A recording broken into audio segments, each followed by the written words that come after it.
All right, simple as simple is. Here it is, all right. We're talking Chelsea, we're talking all things player ratings today. So let's quickly go through my player ratings for the game against Crystal Palace. Obviously quite a frustrating game, not the result we really wanted, but at the end of the day, we got the job done.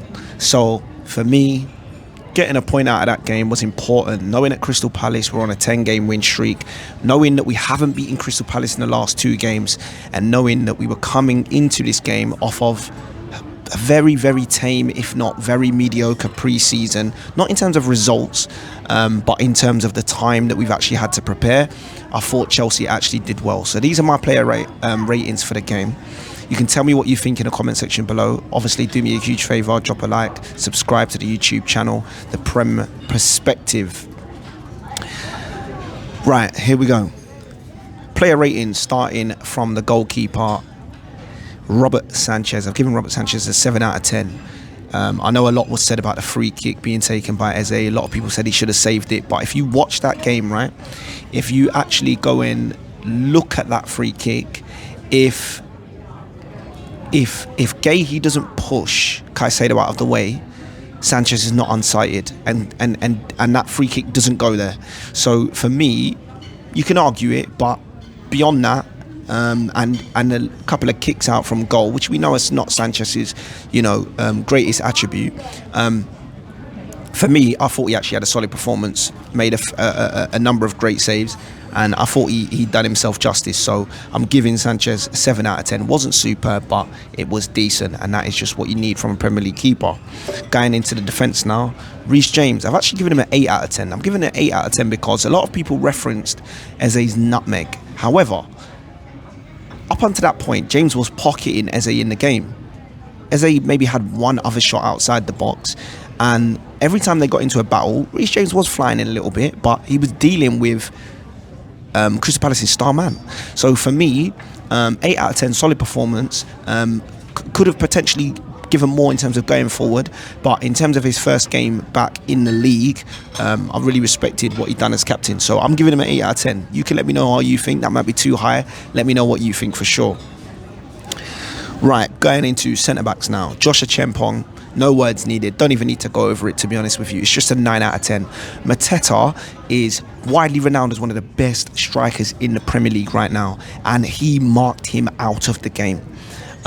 He was holding him off. He was battling. There was maybe one time where they got into a tussle. The ball bounced really, really high, and Josh was a little bit out of position. But beyond that, superb, phenomenal. So Josh, no, I don't even want to say too much. 9 out of 10 straight away.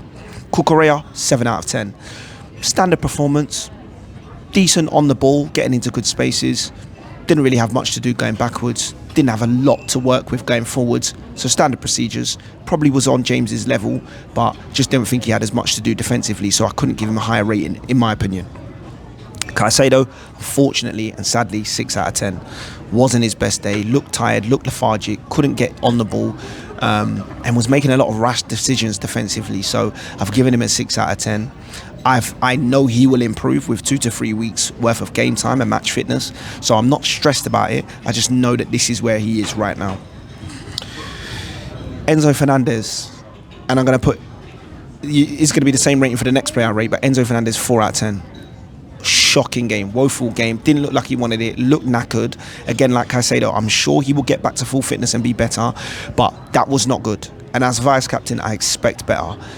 I am understanding of fitness needed, but in our biggest games, that's where we need you to come up with trumps. And I know Enzo Fernandes is a quality Chelsea player. I know that when he's on his best day, he is phenomenal and super influential to the team in terms of being able to get goals, break up play, fight with other players and crash people and crash the box too. So I know he's a great player, but he just didn't match up today. And it's unfortunate, but he'll be back and he'll be better for sure. Cole Palmer, Mr. Freezing. They're trying to say he's defrosting now because he's not scored since January in the league. However, this is a 23-year-old player that's been doing bits. He's been nominated for a Ballon d'Or. So I've not got much to say other than this game he was missing. Yes, he was missing. He wasn't there.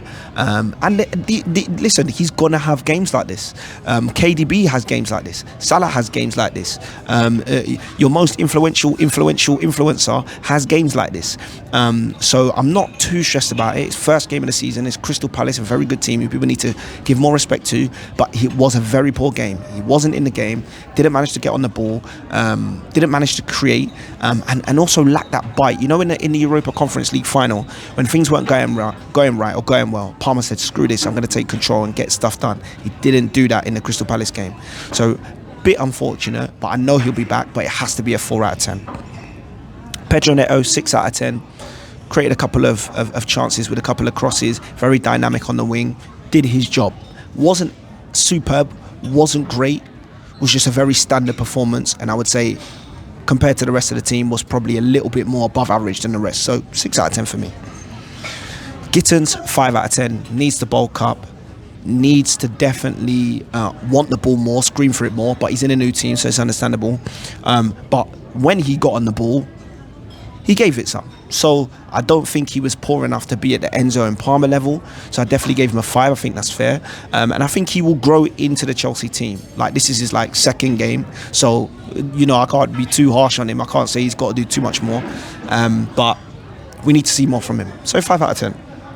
Joao Pedro, I want to give him a 5.